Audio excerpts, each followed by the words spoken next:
그래서 우리에게 주시는 말씀은 로마서 말씀입니다. 로마서 5장 12절 말씀 한 절인데 같이 읽도록 하겠습니다. 로마서 5장 12절입니다.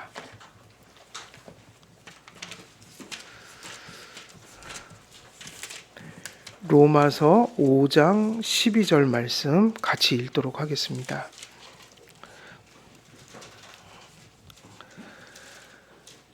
예, 우리 함께 읽도록 하겠습니다. 로마서 5장 12절 시작.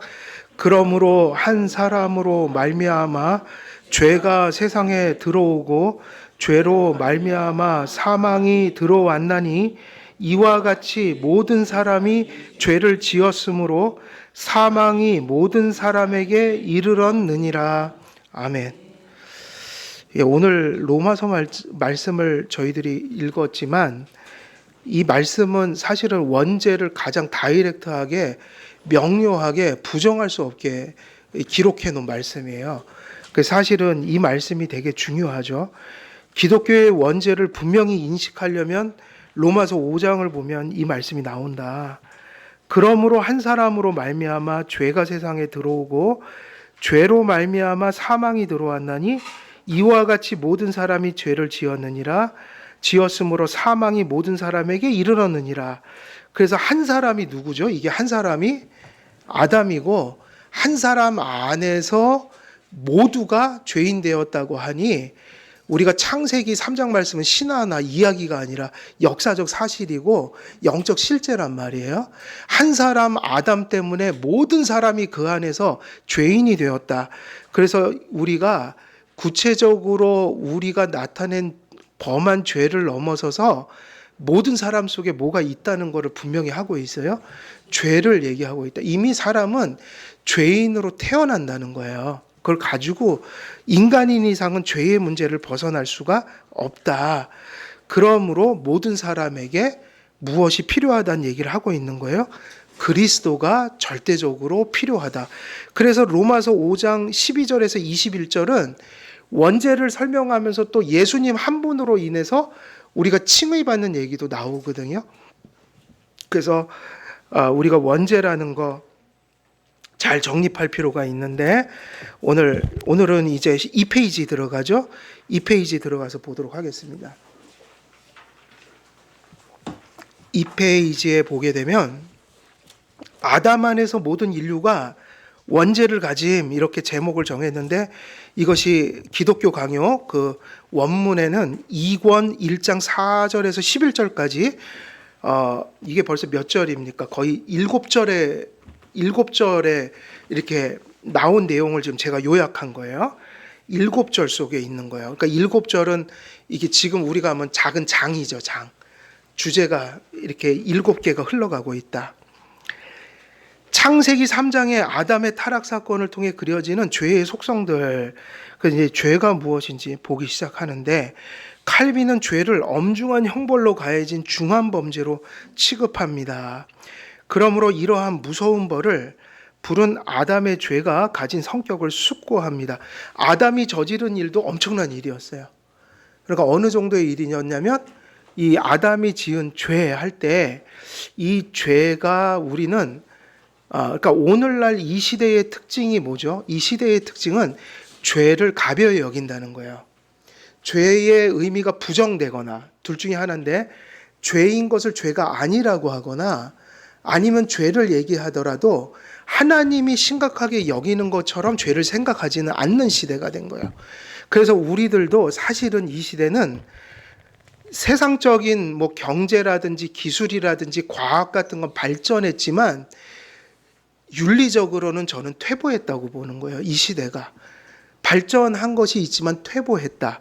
자본주의가 발전하고 과학을 발전시키고 기술이 발전되고 사람들이 편리하게 사는 세상, 개인의 인권이 강조되는 세상이 됐지만 그것이 관계성 속에서 절대적인 위치를 차지하는 윤리성이라는 건 어느 시대보다 퇴보해버렸다.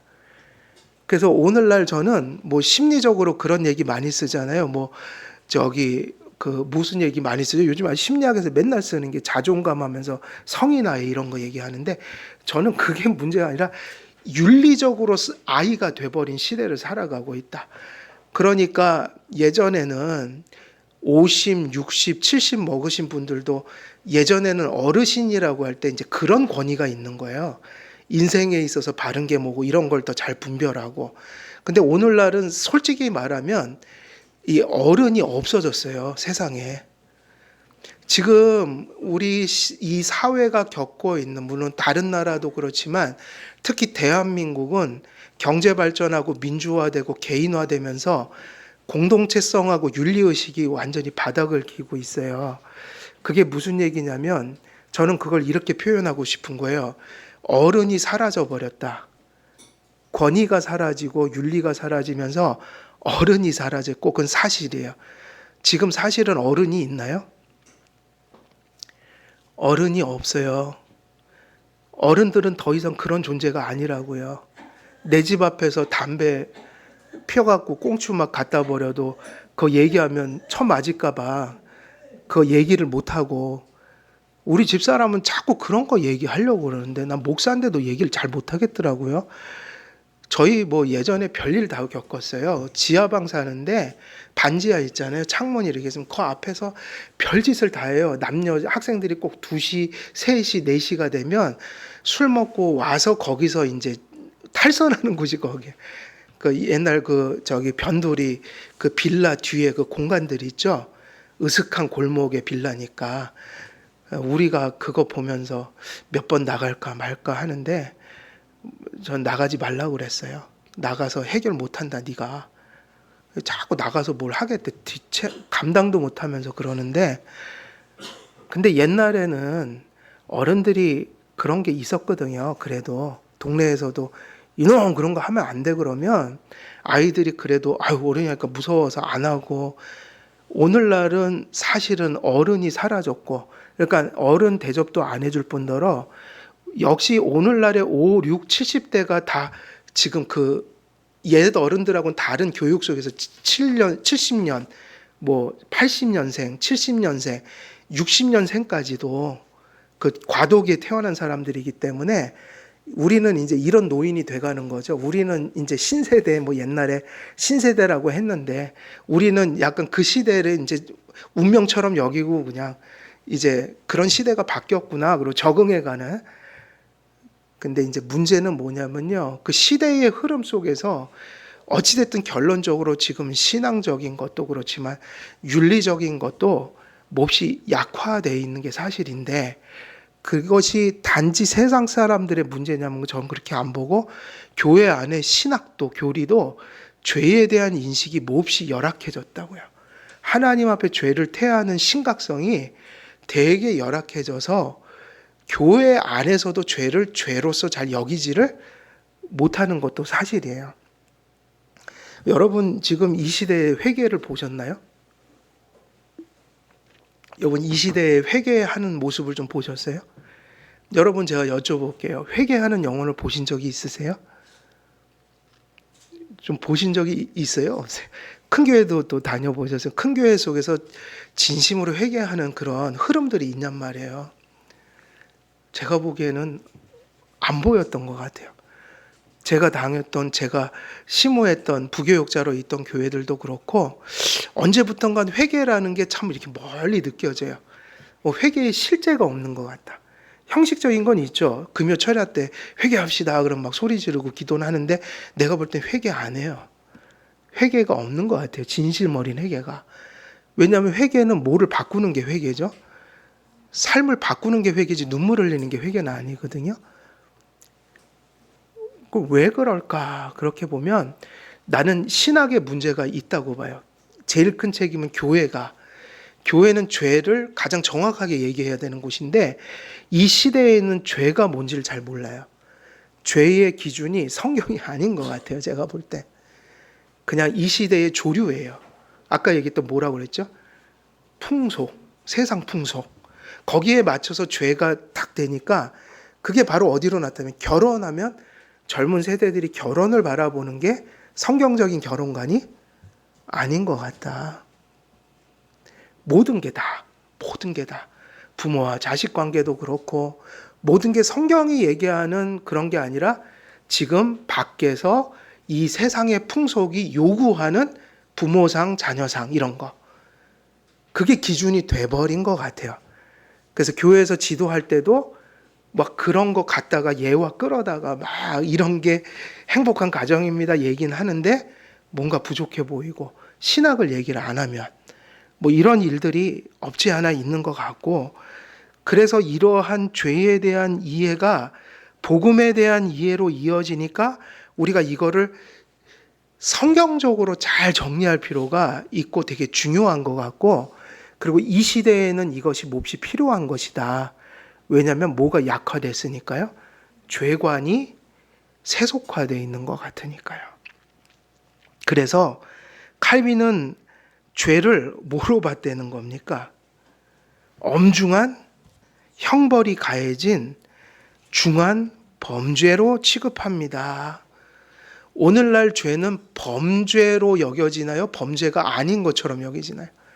보통 죄라고 얘기할 때도 약간 문화적으로 해석하는 것 같고, 이게 죄의 삭은 사망이니라. 죄를 회개하지 않으면 하나님의 진노가 그 머리 위에 머물러 있다. 이런 개념은 거의 정서적으로 멀리 있는 듯해요. 그걸 두려워하는 사람이 몇이나 될까요? 별로 안 두려워하더라. 그러므로 이러한 무서운 벌을 부른 아담의 죄가 얼마나 무거운지 생각해 보세요. 그 하나님의 명령이란 이유 때문에, 그죠? 명령이란 이유 때문에 선악과 따먹지 마라고 규정을 해버리셨잖아요. 그러니까 그게 뭐하고 사실 이 꼴이라고 그랬어요? 십계명하고. 그러니까 선악과 따먹지 마라고 명령하실 때 그거 하나 따먹었는데 그게 왜 무서운 죄인 거죠? 사과를 따먹은 것만 가지고 보면 뭐 그렇게 큰 거 아닐 수도 있어요. 근데 왜 죄냐면 하나님이 하지 말라는 걸 했으니까 그건 누구를 대적한 거예요? 하나님이요. 그러니까 저는 그렇게 얘기하는 거예요. 아무리 세상이 바뀌어도 내 부모를 공경하라 그랬으니 우리가 이 정도는 기독교인이 받아들여야 되지 않을까. 부모가 틀린 얘기가 아니고, 그리고 그게 실제로 윤리적으로 맞는 얘기를 할 때 부모가 이렇게 할 때 그거를 거부하거나 배척하는 건 누구를 무시하는 행위예요? 부모를 업신여기는 거죠. 부모를. 근데 부모를 업신여기면 되겠냐고요. 근데 지금은 그게 괜찮은 거잖아. 우리 많이 보잖아요. 맨날 세상 속에서 맨날 보는 거잖아요. 그러니까 부모도 그냥 친구인 거지, 당연히. 근데 부모는 친구가 아닙니다. 부모여야지. 친구 같은 부모가 있는 거지 부모가 친구가 되면 안 돼요, 아무것도. 그러니까 부모가 친구처럼 대해주고 이런 노력을 하지만 자식들은 부모를 모처럼 여겨야 돼요. 부모요. 근데 지금은 이거 설명 못해요. 세상의 풍속도가 이미 부모는 친구예요. 아니면 자기 필요를 채워주는 종이든지. 이렇게 되면 성경을 설명할 수 있어요, 없어요? 이미 그게 박혀버렸는데 성경에서 부모를 공경하라? 이걸 설명할 길이 없단 말이에요. 이해를 못한다고요. 왜? 부모는 이런 거니까 이미. 이게 이해되시나요? 그래서 이 죄라는 것은 결국은 부모 말을 안 들면 부모를 업신여기는 거하고 똑같이 하나님이 하지 말라고 그런 것을 하는 게 뭐인 거예요? 죄인데 죄가 무서운 걸 누구를 지금 그렇게 대한 거예요? 엄청난 분을 그렇게 대했으니 이 죄의 결과가 얼마나 심각한지는 이렇게 얘기하는 거예요. 아담이 죽었어요. 허물과 죄로 죽었고 육신적으로는 조금 유예돼서 시간을 좀 주고 죽을 테고, 만일 예수님을 안 믿었다면 아담도 죽는 거잖아요. 지옥 가는 거잖아요. 그러니까 아담 한 사람이 죄를 범할 때 자신에게만 그 일이 온 게 아니라 아담 안에서 모든 사람이 지옥 가는 운명을 만들어 버렸으니 우리도 예수님을 안 믿으면 예외 없이 저도 지옥을 가게 되는 운명을 만들어 버린 거예요. 근데 그게 한 사람이 아니라 누구인 거예요? 아담 안에 모든 사람의 삶을 비참하게 만들어버렸고, 죄라는 건 이 정도로 끝나는 게 아니라 사실 에덴 동산에서 죄 짓기 전에 없었던 것들이 많이 생겼죠. 뭐가 생겼죠? 도덕적인 죄도 생겼지만 병들고 아프고 자연이 인간을 위해서 존재했는데 어느 날은 이게 갑자기 재해가 돼서 사람들의 생명을 뺏어도 가고, 다시 말하면 세상 속에 윤리적인 악을 포함하여 물리적인 모든 악까지도, 병들고 이런 것까지도 사실은 다 뭐가 다 불러들인 거예요? 죄가예요. 그게 보편성이 됐다고 말씀드렸잖아요. 우리도 아프고 산다. 예수님이 오신 건 그걸 해결하려고 온 건 아니다. 그렇지만 겪어야 돼요. 아, 내가 왜 이렇게 고통을 겪어야 되지? 물을 때가 있잖아요. 근데 그건 모든 사람이 같이 겪는 일들이니까 이게 이렇게 무서운 거라고요. 세상을 이렇게 만들어 버렸어요. 뭐가요? 그 한 행동이. 다시 말하면 죄의 삭은 뭐다? 사망이다가 그 안에 너무 많은 게 들어있는 거예요. 지금 이스라엘과 저기 가자 지구가 저기 하마스하고 또 싸움 났죠? 저것도 무슨 결과인 거예요? 원래 에덴에는 저런 게 없었어요. 타락하면서 전쟁이 생긴 거예요. 죽이는 거예요, 서로. 그러니까 이런 모든 것들이 기독교인들은 벌써 이렇게 가는 거죠. 아담 안에서 죄의 현상이 일어났고 죄의 결과가 일어났고, 그 사망과 죄의 현상이 뭐로 나타나냐면 이런저런 모습으로 세상에는 막 깔려 있는 거죠. 그게 지금 우리가 겪는 모든 악들이에요. 악들. 그러니까 이 아담이 저지른 그 한순간의 행동은 아담 안에서 모든 사람을 죄인 만들었고 하나님과 단절된 삶을 살게 할 뿐만 아니라 그것으로부터 파생한 죽음이라는 것이 세상에 들어오면서 파생된 이런저런 모든 자연적인 것을 포함한 악까지도, 재해까지도 이것이 보편성이 돼버리게 되는, 다시 말하면 인간은 사는 것 자체가 그 고타마 시타르타가 얘기한 것처럼 생로병사, 인간이 사는 것 자체가 고뇌다. 이게 이렇게 된 게 뭐냐면, 부처는 답을 못했지만 우리는 답을 한다고요. 아담 안에서 이렇게 됐다. 아담 안에서. 그래서 예수 안에서 이걸 해결해야 된다. 아담 안에서 이렇게 된 걸 예수 안에서 해결해야 된다. 그래서 죄의 문제는 되게 깊은 거예요. 심각한 거예요. 스케일로 보면 우리가 다 설명할 수 없을 정도로 폐해가 많은 거죠. 그러므로 이러한 무서운 벌을 부른 아담의 죄가 가진 성격을 숙고합니다. 아담이 범한 죄는 그 의미가 단지 탐욕스러운 무절제 정도로 축소될 수가 없습니다. 그렇게 된다면 아담의 죄가 하나의 과실을 먹지 않는데 최고의 미덕이 있기라도 한 것처럼 말입니다. 하니까 여러분, 기독교인들이 죄를 바라보는 데서 이거 중요한 교리입니다. 이 얘기를 지금 왜 하는 걸까요? 그냥 죄가, 원죄라는 것이, 아담이 저지른 죄가 단지 그 사과 하나 먹고 싶어서 따먹은 것이 아니다라는 거야. 이게 무슨 얘기를 하는 걸까요? 이거는 천주교의 교리 때문이에요. 천주교의 교리는 우리하고 달라요, 죄가. 자, 우리는 뭐를 강조한다고 그랬죠? 전적 타락과 함께 원죄가 되게 분명해요. 근데 천주교는 이렇게 얘기를 합니다. 그러니까 이 결론만 얘기하면 천주교는 마음에서 일어난 그 욕망이나 욕심이나 정욕을 뭐로 보냐면 죄로 보지 않아요. 이게 원래 교리인 거예요. 그래서 우리하고 구원관도 달라져요. 그러면 그게 무슨 얘기냐면 천주교도 그래서 그것 때문에 이렇게 가는 거야. 천주교는 약간 뭐를 믿죠? 우리처럼 구원받을 가능성이 있다고 그래요? 없다고 그래요? 인간이. 있다고 그러죠. 그래서 천주교도 이렇게 얘기하잖아요. 은혜도 얘기하지만 착하게 사셔야 합니다. 그렇지 않으면 버림받을 수도 있습니다. 그러는데 우리는 무슨 얘기를 하냐면 애초에 그게 우리는 불가능하다는 얘기예요. 착한 걸 못한다는 게 아니라 그게 그런 의미에서 정결한 게 아니라는 거예요. 무슨 얘기냐면 천주교는 이렇게 얘기해요. 그래서 행위를 자꾸 강조하는 거예요. 그러니까 행위를 강조한다는 건 믿을 만한 것을 인간 속에서 본다는 거죠. 그럼 왜 그렇게 하냐면 이 사람들이 원죄를 잘못 이해한다고요. 그래서 이렇게 가는 거예요. 약간 바리새인하고 비슷해요. 바리새인들.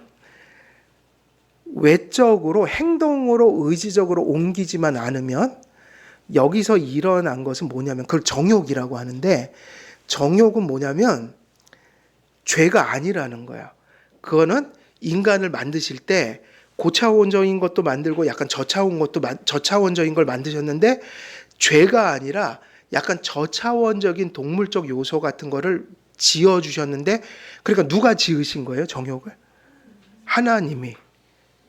그러니까 그거는 행동으로 나쁜 것으로 나오기 전까지는 죄가 아니라 인간의 저차원적인 요소. 이렇게 해석을 해버렸다고요. 근데 그것 때문에 누가 외식을 했죠? 그것 때문에. 여기는 안 들여다보고 겉으로만 막 하는 척 하는 거예요. 그럴 때 그렇게 할 수 있었던 요소가 똑같아요. 천주교하고. 천주교도 행위구원을 얘기하거든요. 끝에는. 그러면 그렇게 얘기하는 이유가 뭐냐면 정욕이 있는 줄 알지만 그것을 행동으로만 안 옮기면 죄가 아니야. 그럼 이제 저 같은 경우는 빨리 이렇게 회개를 하거든요. 여기서만 일어난 것도 죄다. 이거를 알고 있잖아요. 그런데 거기는 성자가 있을 수 있는 거죠. 여기서 막 들끓고 난리가 나도 또 사람이 의지력이 좀 강한 사람은 행동으로는 또 안 옮길 수도 있잖아요. 그러면 그런 사람을 성자라고 부르는 거죠. 저 사람은 인간의 저차원적인 그것까지 없을 수는 없어도 저 사람은 죄를 안 짓고 산 사람이야. 이렇게 되는 거예요. 근데 그게 아니라 이걸 다 뒤집어 엎은 분이 누굴까요? 산상수훈에서 예수님이에요. 도덕질을 행동으로 안 해도 욕심이 도덕질을 일으키는 근원으로 보셨고 그게 도적질이다. 여자를 보고 간음을 실제로 안 하더라도 가슴 속에 무엇을 가지면요. 음욕을 품으면 그것이 곧 간음한 것이다. 그래서 그 얘기를 하실 수 있었어요. 너희가 죄가 없는 자가 돌로 치라고 할 때 죄가 없는 자 거기서는 그 얘기가 거기까지 가니까 그 하나님 앞에 비추어진 양심으로는 감히 돌을 들 사람이 없는 거죠. 그러니까 이 원죄라는 것을 얘기할 때 천주교 교리가 이것이 있었고 이러한 잘못된 교리는 성도 우리 개신교 안에도 얼마든지 또 있을 수 있는 거야. 어떤 생각을 갖게 되면요. 이런 의미들을 잘 정리 못하면 나는 다른 사람에 비교해서 상대적으로 좋은 일을 더 많이 했거나 아니면 마음속에 그게 있을지라도 행동으로 옮긴 적은 없다 이거죠. 그러면 나는 죄인이 아니야. 나는 훌륭한 성도야. 이렇게 착각을 할 수 있어요. 근데 예수님이 너희들이 마음속에 음욕이나 욕심이나 미움이나 이런 걸 품는 것 자체가 죄거든? 이렇게 얘기하실 때 그걸 어디로 끌고 가시는 걸까요?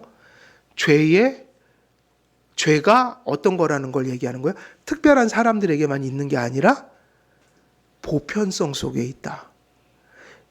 죄가 없다고 기록된 거는 성경에 보니까 히브리서에 예수님밖에 없어요. 예수님은 한결같이 우리처럼 시험도 받으시고 모든 걸 다 겪으셨지만 하나는 딱 안 하셨다. 죄가 없으시다. 그러니까 우리는 죄 없는 분은 예수님밖에 없어요. 그래서 저는 그런 거를 옛날부터는 좀 싫어했어요. 정의는 좋지만 정의를 위해서 내가 막 활복자살하고 막 그런 거 있잖아요. 그거는 나는 옳진 않다고 봐요. 생명을 어떤 이유에 있어서도 끊으면 안 되고 또 하나는 이런 생각. 내 피가 정의를 위해서 흘려질 때 뭐 이런데 내 피가 뭐 깨끗합니까? 죄인의 피일 뿐이에요. 이게 맞죠? 예수의 피가 필요하다고 부르짖어야 되죠. 기독교인들이 신나 뿌리고 활복하고 이러면 돼요, 안 돼요? 왜냐하면 내 이런 이깟 목숨 피 흘려봤자 뭐가 효과가 있냔 말이에요. 이게 교만한 마음일 수도 있어요. 내 피가 세상을 깨끗하게 할 거야. 말도 안 되는 소리. 더러운 피예요, 제 피가. 죄인일 뿐이에요. 누구 피를 전해야 돼요? 그래서 여러분 정치적으로 조심도 해야 돼요. 정치적인 정의를 함부로 부르시지 마세요. 이거 좀 조심해야 돼요. 기독교적인 정의하고 정치적인 정의는 동일하지 않고 세상에서 아무리 대단한 정치가 정의를 부리는 사람도 죄인일 뿐이에요. 누구 앞에서 다 회개할 사람들입니까? 세상의 정치는 다 불완전한 이데올로기일 뿐이에요. 그래서 그게 보수적인 가치가 있고 진보적인 가치가 있는데 둘 다 완전하지가 않아서 둘이 같이 있어야 된다고요. 어느 정도는 싸우면서 견제하고 균형을 잡아서 진보와 보수에 뭐가 있어야 돼? 양날개가 있어야 돼, 세상은. 근데 그게 정답으로 못 쫓아가요. 이렇게 기울었다가 또 저렇게 기울었다가 항상 그렇게 진리로는 못 간다고요. 우리는 그래서 정치가 진리가 아니라 누가 진리라고 해요? 예수 그리스도가 진리니까 성도들은 정치 활동에서 세상을 깨끗하게 하는 게 아니라 뭐로 깨끗하게 해야 돼요? 예수의 피를 전해야 된다고요. 예수의 피를. 그리고 나머지는 이런 거죠. 조금 더 좋은 이데올로기를 택하는 거야. 예를 들면 국민의힘 더불어 있다. 어쩔 때는 이쪽 정책이 좋으면 이쪽 걸 선택해주고 어쩔 때는 이쪽이 좋으면 이쪽 걸 선택해주고 그러니까 우리는 불완전한 것으로 보고 그것을 비판적으로 수용해야 되는 거지 그게 세상을 유토피아 만드는 사람들이 아니에요. 그 사람들이. 맞아요? 틀려요? 그건 예수의 진리가 아니에요. 그 정도 진리는. 오류를 가지고 있고 제약적인 불완전함을 가지고 있는 사상들이 이렇게 세상에서 정치를 끌어가는 거니까 정치적인 것이 절대 종교화되면 안 되고 종교가 절대로 뭐 되면 안 돼요? 정치가 되면 안 돼서 여러분들은 시민으로서 건강하게 분별하면서 그렇지만 누구답게 정치를 선택해 가야 돼요? 크리스찬의 가치에 더 가까운 것들을 이제 개인적으로 선택하시는 거죠. 그러니까 거기에는 우리가 간섭할 이유가 없는데 이게 복음의 가치처럼 여겨지면 큰일 나는 거야. 우리는 그렇게 보지 않아요. 왜냐?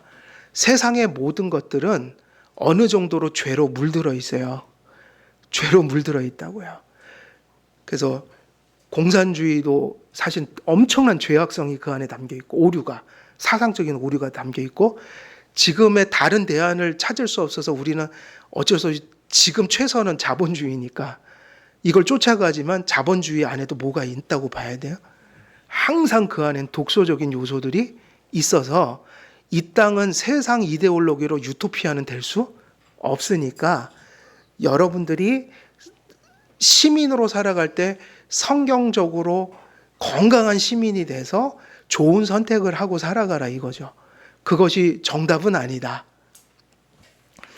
그래서 그렇게 된다면 아담의 죄가 하나의 과실을 먹지 않는데 최고의 미덕이 있기라도 한 것처럼 말하는 것과 같아지기 때문에 그러니까 이 원죄는 선악과를 하나 따먹었느냐 안 따먹었느냐 이 문제가 아니라 그 행동에 뭐가 들어있냐면 엄청난 것이 들어있었다. 선악과를 따먹는 순간에 그 엄청난 것이라는 건 이거죠. 일종의 그거를 뭐냐면 리벨리온. 그게 뭐죠? 반역. 그게 뭡니까? 성경의 창세기 3장을 보면 아담이 뭔 얘기를 하면서 그걸 따먹어요. 아담과 하와가. 이걸 먹으면 누구처럼 된다? 이게 무서운 거예요. 원죄는 그걸 담고 있는 건데 행동으로 옮기기 전에 이미 이 사상이 선악과를 따먹게 한 거잖아요. 하나님처럼 되려고 따먹은 거라고요. 왜냐하면 거기에 과일이 너무 많았거든요. 그럼 그까짓 거 하나 안 먹는 거 쉬운 일인데 왜 그거를 그처럼 따먹어야만 했냐고 물으면 그거는 행위 속에 있는 게 아니라 이미 여기서 엄청난 부패가 시작된 거예요. 그거는 하나님처럼 되려고 한 거예요. 그래서 하나님처럼 된 그것이 무서운 것이다. 그러니까 하나님이 사람을 지옥 보낼 만한 거예요. 하나님처럼 되고자 했던 게 누구냐면 온갖 사랑을 다 부어서 만들어준 그 인간에게 배반을 당한 거라고요. 근데 그 배반을 하는 대상이 인간이 아니라 누구였어요? 신이었다고요. 하나님이었어요. 그 죄는 유한해요, 무한해요? 대상이 무한한 분이에요. 그 무한한 영광을 대적했기 때문에 우리가 가끔 그렇게 묻는 분들이 계셔요. 하나님이 너무하시다. 아니 그거 뭘 그렇게 지옥까지 보내시나 인간을. 사랑의 하나님은 그렇게 할 수 있나? 죄송하지만 공의로 따지면 지옥 보낼 수밖에 없어요. 왜냐하면 그 죄는 너무 큰 죄예요. 그러니까 이게 맞는 거죠. 예수님 믿는 사람은 그걸 이해하죠. 우리가 지은 죄가 지옥 가서 마땅한 죄였다. 이런 죄를 용서받았다. 지옥 갈 만합니다. 하나님처럼 되려고 했으니까요.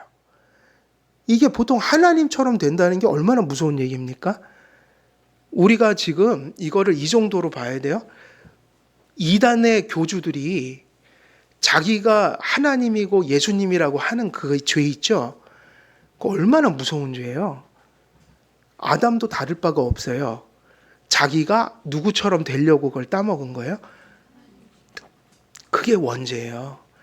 아담이 그런 동기로 그걸 지었는데, 그러니까 캐톨릭에서 이런 오해가 있단 말이에요. 탐욕스러운 무절제 정도로 축소하면 안 된다. 그러니까 탐욕스러운 죄라고 해야지 그걸 탐욕스러운 뭐라고 부르면 안 돼요? 선악과 따먹은 걸? 이게 이미 카톨릭에도 있는 거예요. 우리와 성경의 예수님은 음욕을 죄라고 했단 말이에요. 마음에서 일어나는 걸. 그러면 그건 무절제가 아니라 뭐라고 불러야지 마땅해요? 죄다. 근데 카톨릭은 그걸 죄라고 안 부른다고 그랬죠? 왜냐하면 그거는 인간의 저차원적인 요소다. 엄청 미화를 해놨어요. 그러니까 이 탐욕스러운, 근데 이 탐욕이 풀면은 뭐죠? 아담 속에 있었던 욕구가, 어떤 욕구가 발현된 거예요? 하나님처럼 되려고 하는. 그럼 이거는 탐욕스러운 무절제라고 부르면 안 되고요. 뭐라고 불러야 돼요? 탐욕스러운 범죄다. 그때 우리가 퀴어 신학할 때 그 얘기 했죠. 이미 많은 학자들이 트랜스그레션을 긍정적으로 해석한다. 범죄를 사회의 발전의 과정으로 본다고요. 그건 인간이 그어놓은 기준이다. 근데 이렇게 얘기하면요, 이게 천주교에도 인간이 상당히 죄를 빠져나갈 구멍을 많이 만들어놔서, 그래서 뭐가 존재할 수 있다? 성인, 프란체스코, 또 누굽니까? 최근까지 살았던 마더 테레사. 근데 다 거짓말이야. 나는 프란체스코도 뒷조사 해봐야 돼요. 우린 모르는 거야. 왜냐? 최근에 살았던 마더 테레사는 그의 전기를 읽거나 그를 연구한 사람들 보면 거기서 몹쓸 짓도 했어요, 보니까. 잘못된 일도 했더라고요, 보니까. 절대로 저는 그분을 성녀라고 보지 않아요. 그냥 죄인의 한 사람이지. 그러니까 이 탐욕스러운 죄악을 탐욕스러운 무절제로 얘기한다는 건 내면의 원죄로부터 나오는 어떤 요소를 무절제라는 것으로 둔갑시켜버려서 회개할 죄를 죄로 여기지 않게 만드니까 천주교에서는 인간이 그래도 뭘 할 수 있지라는 생각도 불어넣어주고, 그리고 빠져나갈 구멍도 많이 만들어줬다. 그러면 저는 또 묻는 거예요. 이 시대가 바로 그런 현상이 개신교 안에서도 일어난다는 거예요. 죄가 죄로 여겨지지 않고 뭐로 여겨져요? 무슨 병리학으로 해석하고 심리학으로 해석하고, 그러니까 다 그런 요소들이 있지만 잘못한 건 회개해야 된다는 거예요. 저는 제 주장은 회개하고 병원 가서 치료도 받고 이럴 수 있는 거 아니에요? 근데 지금은 뭐가 문제냐면 죄가 아니라고 한단 말이에요. 그게 죄가 아니기 때문에 이건 내가 어쩔 수 없는 거다. 근데 이런 요소들이 지금 하나의 거대한 철학적, 심리학적 흐름이기 때문에 지금 교회도 죄가 아닌 것으로 둔갑해 있는 것들이 상당히 많고, 우리 역시도 어떤 기준들이 이 세상성을 받아서 우리가 나름대로 그어놓은 그런 기준들이 있을 수가 있는 거죠. 그렇게 된다면 아담의 죄가 하나의 과실을 먹지 않는데 최고의 미덕이 있기라도 한 것처럼 말하는 것과 같아지기 때문입니다.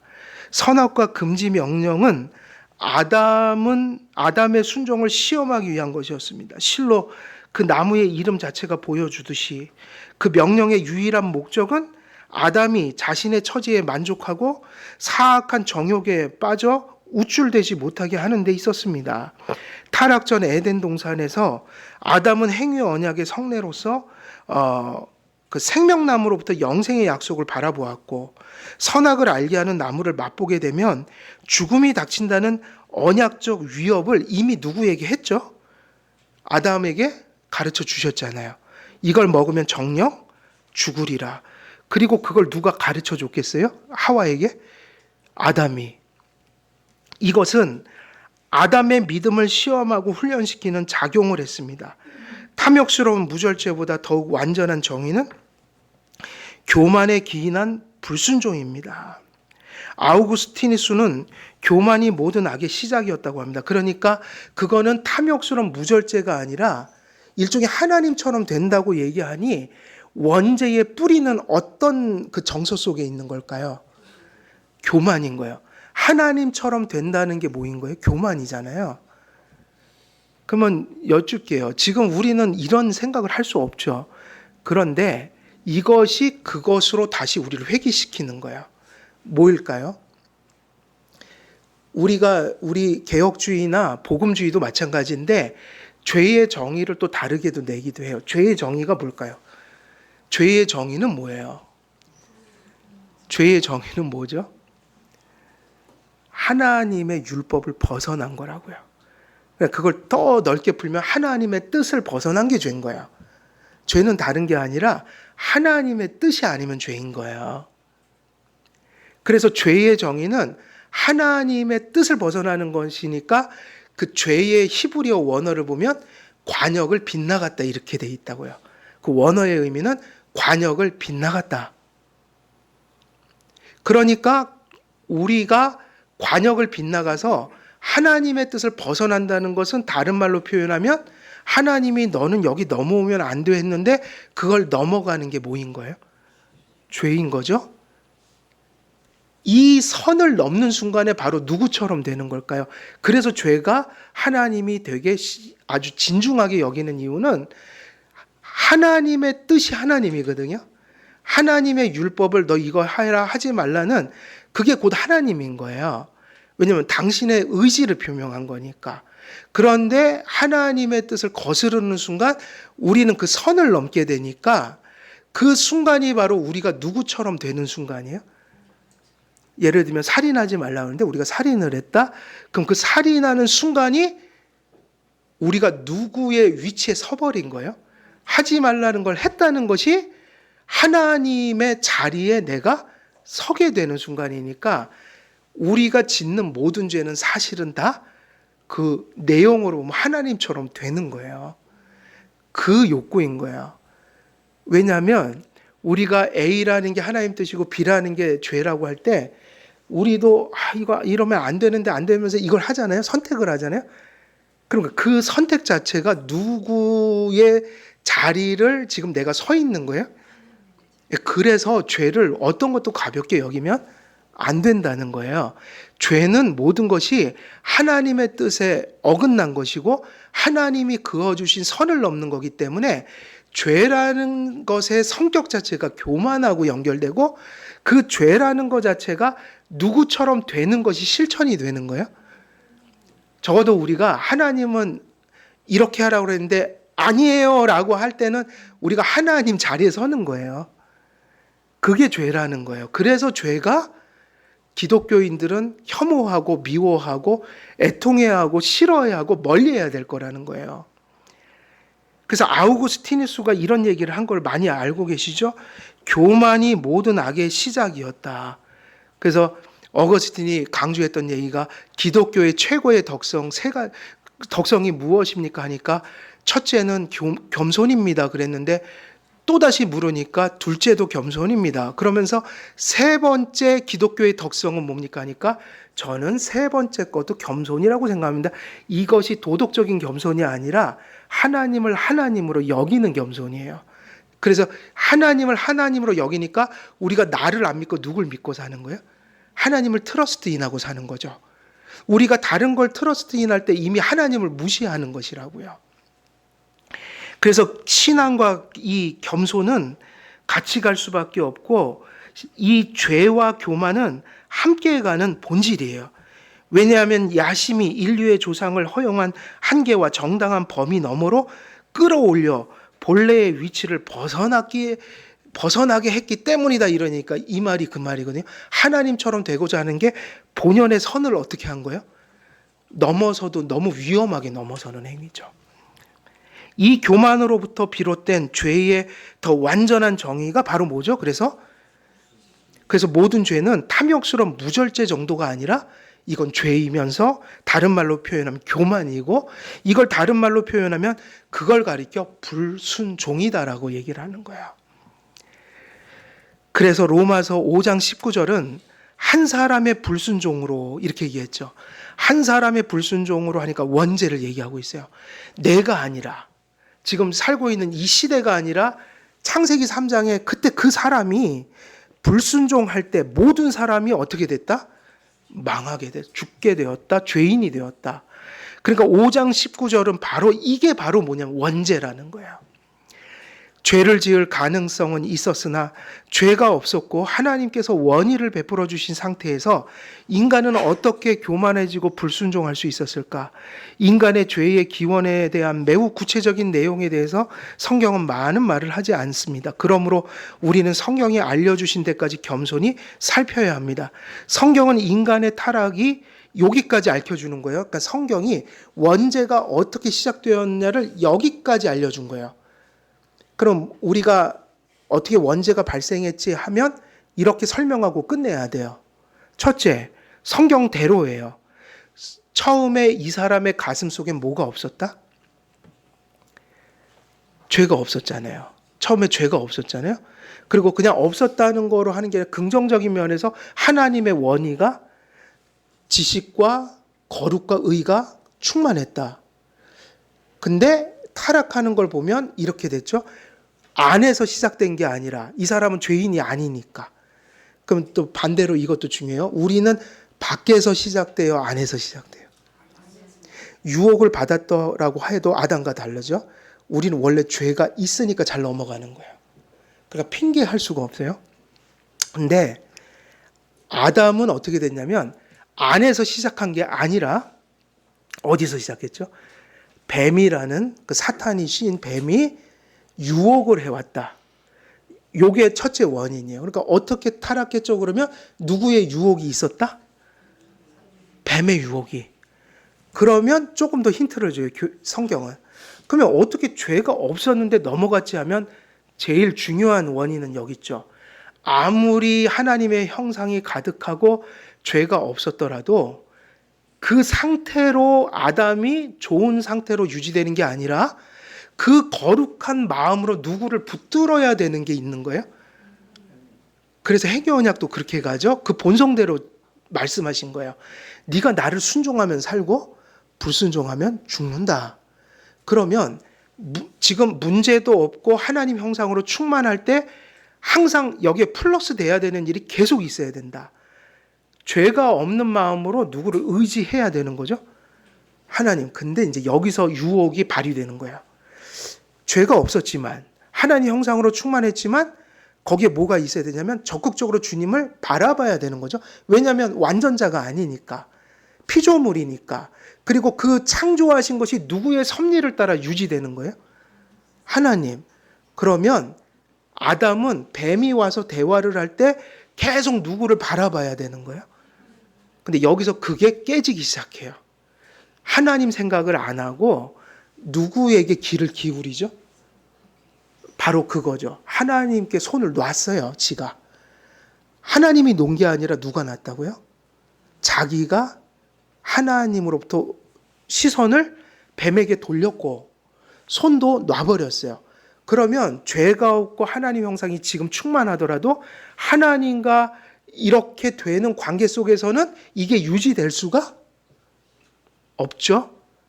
그러니까 이제 스스로 뭐를 열기 시작해요? 죄를 선택하기 시작한다. 여기까지가 성경이 우리에게 가르쳐준 아담이 죄가 없는데 어떻게 타락했느냐를 얘기하는 거야. 호기심이 많은 분들은 여기서 더 묻는데 그거는 답이 없습니다. 성경이 없어요. 그런 질문을 하지도 마셔야 돼요. 애초에. 그건 상상일 뿐이에요. 여기까지예요. 그래서 그러므로 우리는 성경이 알려주신 데까지 겸손히 살펴야 할 것입니다. 성경은 인간의 타락이 외적인 사탄의 유혹으로부터 시작돼. 이게 모든 조직신학들이 개혁주의가 가르치는 모든 조직신학에서 얘기하는 정설이에요. 처음에 뭐가 있었다? 내부가 아니라 외부였다. 외부적인 유혹이 먼저 있었고 이 유혹의 전략은 하나님의 말씀으로부터 인류의 조상의 시선을 어떻게 하는 데 있었던 거죠? 유혹 자체가 누구로부터 마음을 뺏는 거예요? 하나님으로부터. 이것 때문에 아담은 어디로 들어갈 수 있는 거죠? 이제 자기의 선택에 의해서 죄로 들어가기 시작하는 거죠. 죄가 없고 원의로 충만한 인간도 하나님의 말씀에 귀를 막고 시선을 돌리면 가능성으로 존재하던 범죄가 실제가 되고 마는 것입니다. 그러므로 칼빈은 죄가 없고 원의로 더딥혀진 아담이 타락하게 된 계기를 사탄의 외부적 유혹으로 말미암아 하나님의 말씀을 경시하는 데 둡니다. 그러면 이게 오늘날도 마찬가지예요. 여러분들에게 의지가 있어요, 없어요? 의지는 왜 의지라고 부르냐면 인격이니까 인간의 의지라고 부르거든요. 그러니까 의지는 누가 하는 거냐면 내 안에서 일어나는 일이에요. 그런데 중요한 게 의지도 누가 만드신 거예요? 의지도 인간 거지만 하나님이 만드셔야 되고 망가지면 하나님이 고치셔야 돼요. 그래서 의지는 항상 뭐를 요구하냐면 의지가 선한 것에 반응하기 위해서는 선한 것을 선택할 힘을 얻기 위해서는 하나님이 뭘 주셔야 돼요? 은혜요. 그래서 많은 사람들이 자꾸 헷갈려요. 의지가 내 건데 뭐 은혜로 돼? 그러면 내 의지가 없는 거야. 이렇게 얘기를 하거나 아니면 반대로 내가 하는 거니까 하나님 주권은 없는 거지. 이건 완전히 반성경적인 사고란 말이에요. 오히려 성경은 뭐라고 가르쳐요? 의지가 누구의 것이다? 내 것인데 그 의지가 선한 것을 하려면 누구를 의지해야만 하는 거예요? 하나님. 그러니까 우리가 죄를 짓는 순간은 여기에 뭐가 사라진 거예요? 은혜가 지금 지배를 안 하는 거죠. 그러니까 하나님의 은혜는 우리의 의지의 원인인 거예요. 근데 그냥 의지의 행동이 아니라 선한 것을 선택하는 원인인 거예요. 그래서 하나님의 은혜와 우리의 인격성이 부딪히지 않아요. 전혀. 은혜를 받을수록 우리 인격은 우리가 원해서 선한 것을 더 열심히 합니다. 근데 은혜가 사라지면 예전에 되던 게 안 되기 시작한단 말이에요. 그 얘기는 뭐냐? 의지는 내 것이지만 내 맘대로 되는 게 아니다. 그래서 우리가 의지를 항상 누구의 은혜 속에 적셔두어야 돼요? 하나님의 은혜요. 그래서 우리가 예배드리고 말씀 듣고 배우고 기도하고 이거를 늘 쉬지 않고 가는 이유인 거예요. 그걸 통해서 우리 인격이 은혜로 충만해지기를 구하는 거예요. 그래서 여기 한번 읽어볼까요? 그 두꺼운 글씨 있는데 같이 읽을게요. 시작. 최초의 사람이 하나님의 통치권을 거역한 것은 사탄의 꿰매에 사로잡혀서일 뿐 아니라 수도비요. 여기서 1차적인 원인을 칼빈이 뭐에 두고 있다고요? 사탄의 꿰매니까 이 얘기가 그 얘기야. 내부에서 일어난 게 아니라 외부에서 작용했다. 어떤 일들이. 그 다음 또 읽을게요. 시작. 진리를 멸시하고 거짓으로 치우쳤기 때문이라는 사실이다. 그러면 하나님으로부터 시선 돌리고 하나님의 은혜를 붙들던 손을 놓을 때 유혹을 받으면 결국 누구를 멸시하게 돼 있는 거예요? 다시 말하면 거짓에 치우치기 시작한 거예요. 그러니까 우리도 마찬가지예요. 우리가 은혜 받고 우리 의지가 하나님의 뜻을 쫓다가 우리가 어느 순간 시선을 하나님으로부터 놓쳐버리면 그때부터 우리는 선택이 달라지기 시작한단 말이에요. 그러니까 끊임없이 누구를 의지해야 우리의 선택이 깨끗해지는 겁니까? 하나님의 은혜를. 그 얘기를 하고 있는 거죠. 그래서 진리를 멸시하고 거짓으로 치우쳤기 때문이라는 사실이다. 또 읽을게요. 시작. 하나님의 말씀을 멸시할 때에 하나님을 향한 모든 경배를 잃어버리고 만다는 것은 확실하다. 왜냐하면 하나님의 말씀을 경청하지 않을 때에 그의 어미가 우리 가운데 머물지 않을 뿐 아니라 그에 대한 예배 역시 순전하게 드려질 수 없기 때문이다. 이렇듯 불충이 배역의 뿌리였던 것이다. 오늘 시간 거의 다 했으니까 여기서 정리를 할게요. 오늘은 거기까지 말씀을 전했어요. 이제 그 원죄라는 걸 얘기할 때 지금 칼빈은 종교개혁 당시의 문제였으니까 천주교의 죄관을 지금 비판하고 있어요. 근데 이것은 누가 빠져있던 사상이라고 그랬죠? 바리새인들이. 그리고 천주교가. 그리고 오늘날 죄를 성경적인 것으로 정의하지 않는 많은 사람들 속에 이런 개념이 들어있어요. 죄를 뭐로 부르지 않는 거예요?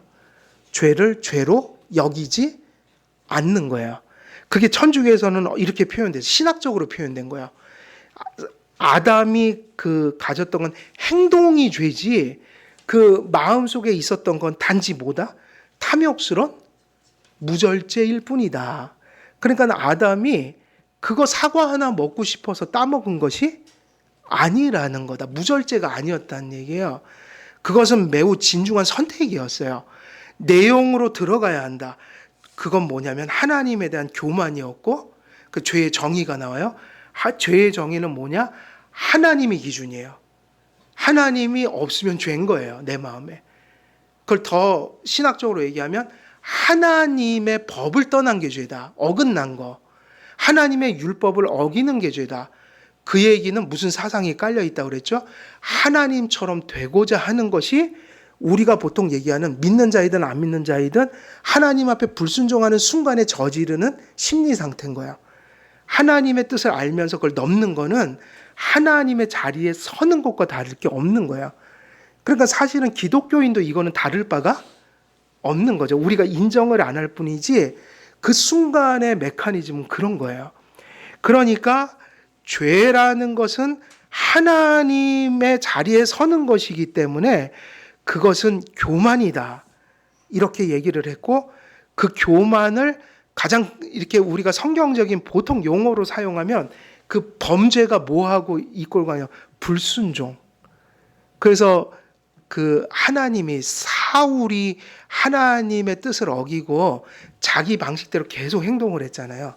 사무엘이 오기 전에 자기가 제사를 지낸다든가 하나님께서 모든 이방 족속을 다 멸하라고 했는데 자기가 자기 뜻대로 죽일 사람 가려놓고 살릴 건 다 남겨놓고 자기 소견대로 할 때 그때 나온 얘기가 뭐죠? 사무엘이 뭐라고 그랬어요?